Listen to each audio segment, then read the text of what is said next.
Okay mga kabisyo, nagbabalik pa muli tayo para sa ating short na video lang. Maiksi lang ito mga kabisyo. Gusto ko lang ipakita sa inyo dahil natutuwa ako sa speaker na ito. Ito mga kabisyo. Yan, pang sasakyan po itong box na ito. D8 po ang size ng ating speaker na category 7. Ayan. O, diba? Panalo ang speaker mga kabisyo. Tingnan natin kung ilang ano to. Pakita ko sa inyo kung ilang watts. Yan. Okay. Pakita muna natin yung loob ng ating box. Ayan. Ito, ayan lang yung kanyang tawag dito. Port niya, butas yan doon palabas sa gilid. Dito yung kanyang ayan, port niya para sa hangin. Hindi lang natin matitesting to mga kabisyo dahil wala tayong ampli na babagay dito. Kaya tingnan muna natin kung ilang watts ito. Oops, baka mabitawan natin, yari tayo sa mga. Ayan, 350 watts RMS, dual 4 ohms, ibig sabihin 4 ohms ito, 4 ohms din yung kabila.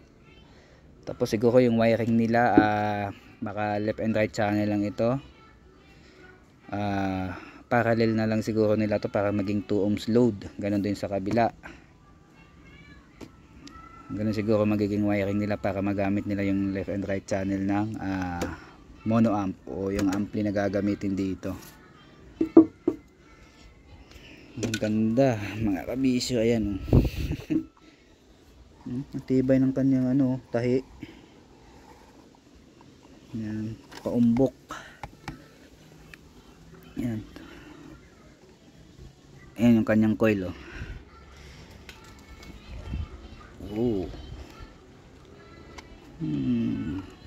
Panalo mga kabisyo.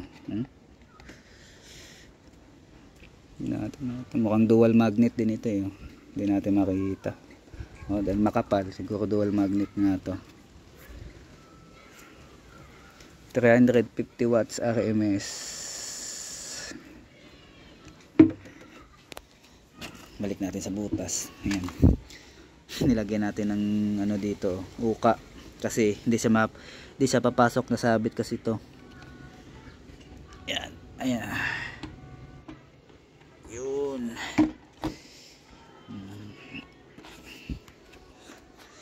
Yan, ayos mga kabisyo.